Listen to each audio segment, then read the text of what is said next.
ñu ngi lay nuyu Abbé Thomas Daquin. maa ngi leen di fay. l'Abbé Thomas yow yaay njiitu paroisse bi Saint-Antoine de Padoue te file bokk ci paroisse bi voilà tey ñëw nañu fii di xaabaan est-ce que mën nga ci wax lu jëm ci loolu tuuti.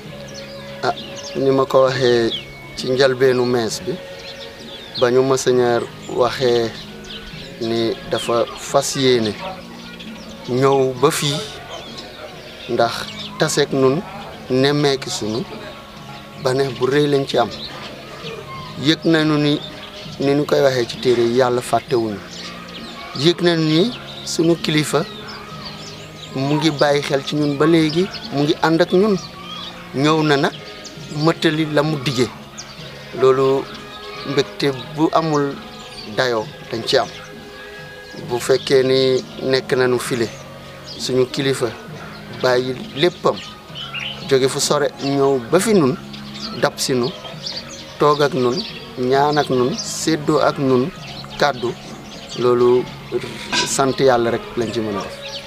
Abbé Thomas yow xam nañu ne fii xaw na xëccu. nan ngay dundee sa mission ci biir dëkk yi ci biir paroisse bi. ah mission bi cër bu ñu Yeesu Krista dénk jaaree ci suñu kilifa la dañ koy nangu àggali ko ak fu mu nu mën a yebal parce que moom ci boppam moo ne dem leen ci àdduna si dem leen te bu leen tiit bu leen ragal maa ngi ak yéen dem leen kon bu ñu waxee dem leen ñun yëg nañu ni joxañu nu baaraam rek bàyyi nu demal suñu bopp mu ngi suñu wet mu ngi ñu jiite mu ngi dox ak nun mu ngi ànd ak ñun te tax ñu nangu ko ak bànneex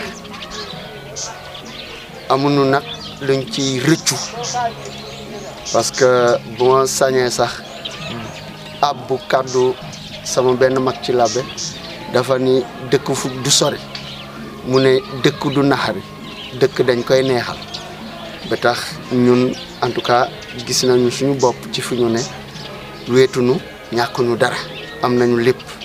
Abbé Thomas ñëw nañu fii ci dëkk bi la di xaabaan donc benn njabootu chrétien nekk fii ci dëkk bi la yëpp. te yow ngay faral di ñëw fii itam nan nga gisee loolu nan ngay dundee sa liggéey ak njaboot ju fi nekk ak dëkkandoo yu fi nekk.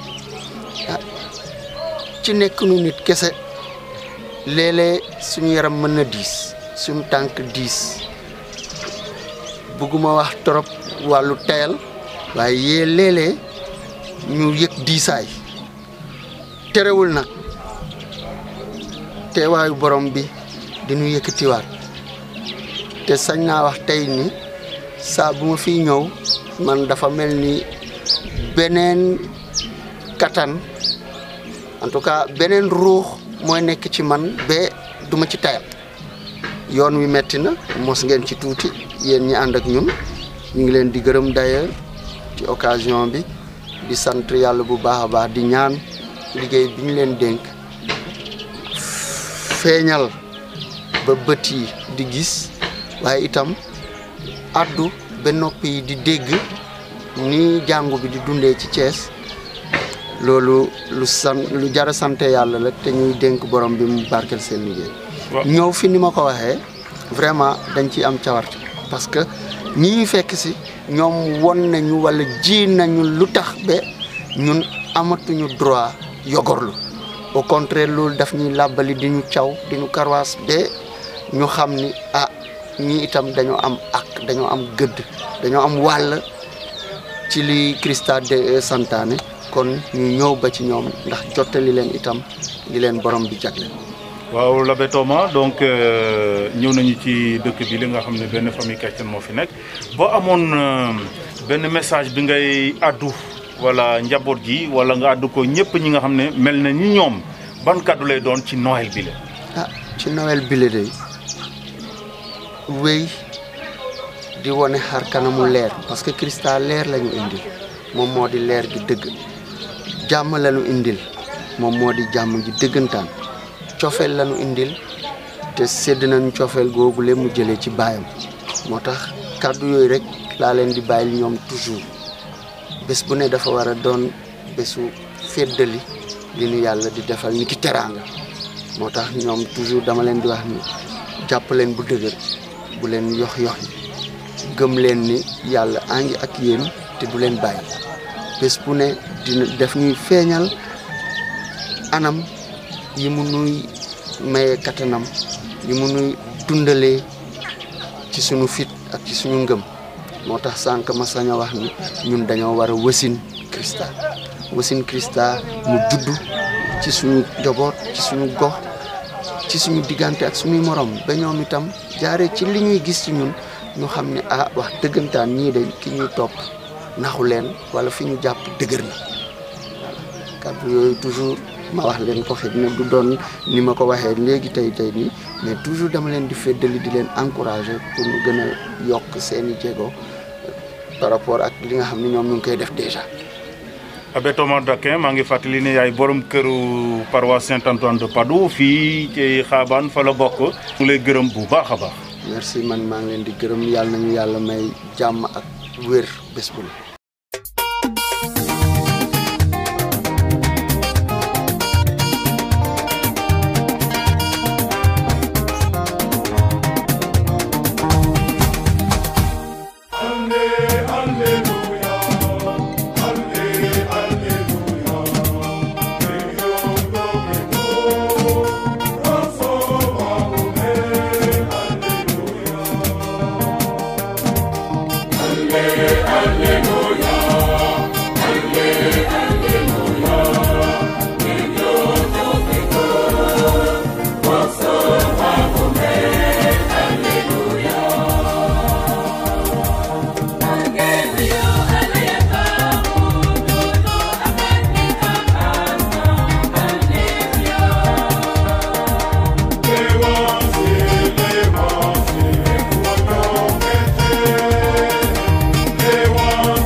ñu ngi lay nuyu Bernard Ndour ñëw nañu file tey ànd ak monseigneur muy njiitu jàngu Thiès ban yëg-yëg nga am tey.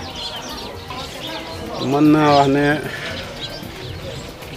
bég nañu mbégte bu rëy la si ñun ndaxte lii mën nañoo wax ne peut-être monseigneur def na ko waaye xamul sax lu muy def si ñun lu muy kii fu mu mën a yem si ñun monseigneur def na ko mbégte la si ñun mbégte la si dëkk bi mbégte la si jàngu Saint-Antoine de Padoue bépp ñun mën nañu wax ne tey suñu xol fees na ndaxte monseigneur def na lépp daal def na tout ndaxte ñun suñu sañoon à chaque fois ñuy nemeeku suñu njiiti suñu kanam Bernard donc tey ñëw nañu xumbal njuddubu Krista bi ci dëkk bi ngeen xam ne maanaam yéen rek a fi ne chrétien lan mooy seen seede nan ngeen di taxawee fii niki chrétien. waaw mën naa wax ne presque ñun ñoo fi nekk chrétien c'est la seule famille chrétienne ci Xabaan aussi dëkk nañoo ak musulman dëkkin bi rafet na car Krista bi mooy suñu lépp ndoonte ginnaaw bi ñu baptisé ñun daanaka mën naa wax ne ragalatuñu dara. yéen daal maanaam nekk ngeen fii benn njaboot chrétien rek wante peut-être ñàkkul am ay tolof wala am ay yenn jafe-jafe. waaw du ñàkk ay fii daal presque suñuy jafe-jafe daal mooy peut-être suñuy distance ak église bi waaw soriwaay bi ak mooy jumtuwaay dem beeg dikk bi encore waaw mais à part ça on se débrouille ñu ngi débrouiller daal en tout cas ñu ngi débrouiller di def suñu kéem lay kattan jël lépp dox teg ko ci suñu musalkat Yesu Krista ni moom lépp. chrétien pour man mbégte la nekk chrétien pour man lu rëy la c'est que nit baax na tam nga nekk dara après nga xam li nga nekk mooy lan. ne mën naa ku nekk ak Krista bi doo wéet ñi wéet tam mel ni suñu genre yi mën naa leen a wax rek ñu jàpp ci Krista bi doonte nee na fu ñaar nekk ñett maa ngi seen diggante kon nañ jàpp ne à chaque fois Krista mi ngi seen diggante ñu bañ a décourager benn côté te jàpp si moom Krista bi dina leen dooleel dina leen musal. waaw Bernard ngëm gi mën nañu ne ci seen papa ngeen ko jëlee. ban seede nga mën a def ci moom. waaw bi merci man naa xaw kontaan ci question boobu tuuti ndaxte paa bi dama koy gërëm ba fu ngërëm mën a yem man su ma koy wax sax sama xol day fees parce que paa bi mën naa ne moom def na lépp pour man loonte man maay taaw kër gi il a tout fait pour moi parce que paa bi mën naa nekk bu ñu nekkee tout tànk ba léegi ñu jàngal catéchèse amoon na jumtukaay yëppam waaw par parole et par image léppam da kaa mutoon paa bi xam naa ku dëggu la te liggéeykat la tam encore parce que lépp lu ñu man tey si moom lañ ko jële moo ñu ko jàngal kon man mënuma kaa gërëm lépp naa ko bàyyi si loxo yàlla. voilà Bernard Ndour ñu ngi lay gërëm bu baax a baax. merci.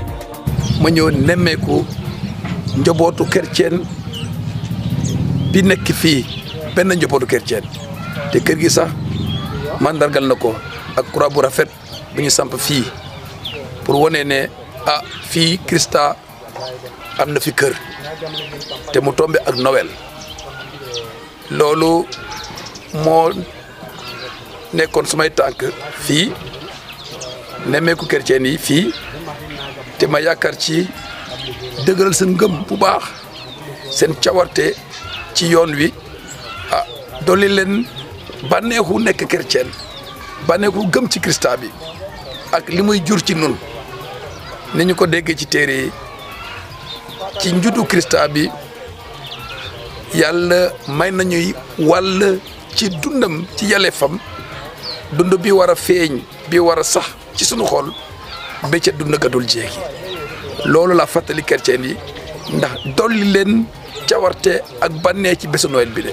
waaw monseigneur ba nga egsee ci kër gi lee wala nga xam ne benn njaboot chrétien moo fi ne ban yëg-yëg nga am ci sa biir a biir xol. ah bi ma ñëwee daal dama ne ñii jàmbaar lañu ci ngëm gi léegi ngeen nekk fii benn njaboot kese te ngeen jàpp bu dëgër ci li ngeen nekk loolu doy na misaal te sax mu ngi may interroger itam ci suma ngëm man mi ñu dénk ma saytu ngëm gi ndax ma gën a sawar itam di dëgëral chrétien yi ci seen ngëm ndege ñi jar nañu nemmeeku jar nañu jàppale maa ngi yëg fierté maa ngi yëg ndam maa ngi yëg vraiment sant yàlla tey ci njobootu Jean-Baptiste Ndour bi fi nekk te ñu jàpp bu baax ci li ñu doon seen identité seen nekkinu chrétien loolu doon na fierté ak bànneex bu rëy ci man tey. Alors monseigneur, vous avez quitté Thiès aujourd'hui pour retrouver une famille qui se trouve à 17 km de l'église paroissiale de Poudjak. D'autres familles également se trouvent dans la même situation. Quel est le message que vous auriez aimé lancer à ces familles-là, à ces chrétiens qui peuvent se sentir un peu seuls, loin de la communauté paroissiale? On n'est jamais seul dans la foi. Même dans les coins les plus reculés, les chrétiens sont en communion, d'autant plus que ce jour de Noël nous rappelle notre foi commune en Jésus, le Fils de Dieu, Verbe incarné. On n'est jamais seul dans la foi. À tous ceux qui se sentent isolés, je veux redire aujourd'hui que nous sommes en communion avec vous et que malgré la distance, nous sommes unis dans le Christ Jésus, dans la foi au Fils de Dieu. Je vous encourage, malgré les situations difficiles de témoignage de la foi, je vous encourage à la joie, à la persévérance et à la fidélité en Christ Jésus, qui est notre Sauveur, qui est le Seigneur, qui est le Fils de Dieu. À vous tous donc qui vous sentez isolés, loin des centres de la foi, à vous tous, je redis mes encouragements et surtout ma satisfaction pour la qualité intrépide de votre foi. Merci, monseigneur. Merci.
kontaan nañu ci seen bés nekk tey kontaan nañu baax a baax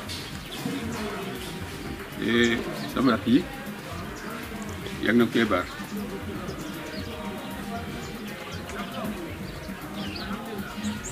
am nañ yaakaar nag ci yéen ñaan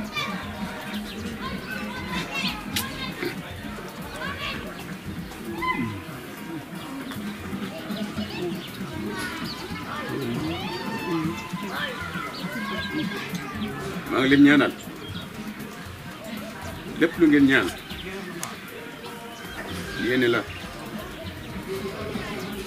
borom ñaan bi yéen la ko ñaan bi jëriñ. Soyez une bonne fête de Noël. Merci. Que la paix règne dans le Sénégal, dans tout le Sénégal, à travers tout le Sénégal. Que la paix règne en Afrique et dans le monde entier. Merci beaucoup. jërëjëf merci. waaw jërëjëf. merci. jërëjëf. boobu doy na jërëjëf doy na. jërëjëf. merci merci. yow Aliou. yow Aliou moom. merci. Tafa mel ne Tafa merci. ki met sa masque la. Merci. Monsieur André Gueye. waaw sama rak la. waaw. ma mel la sa plate bu baax ndax nga may ñaanal itam. voilà.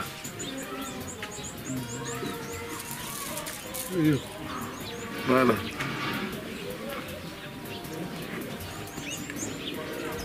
man itam suma xool fees na. fees na. voilà. chrétien noonu la ñaan bi tax ko ci Christa bi ak seede seede coofeelu Christa fu nekk seede dëgg gi ak seede yërmande yàlla kon nag ak kaddu yooyu lañ leen di bàyyil tey Christa bi wéy di leen gunge ci ngëm gi Christa bi jàppale leen.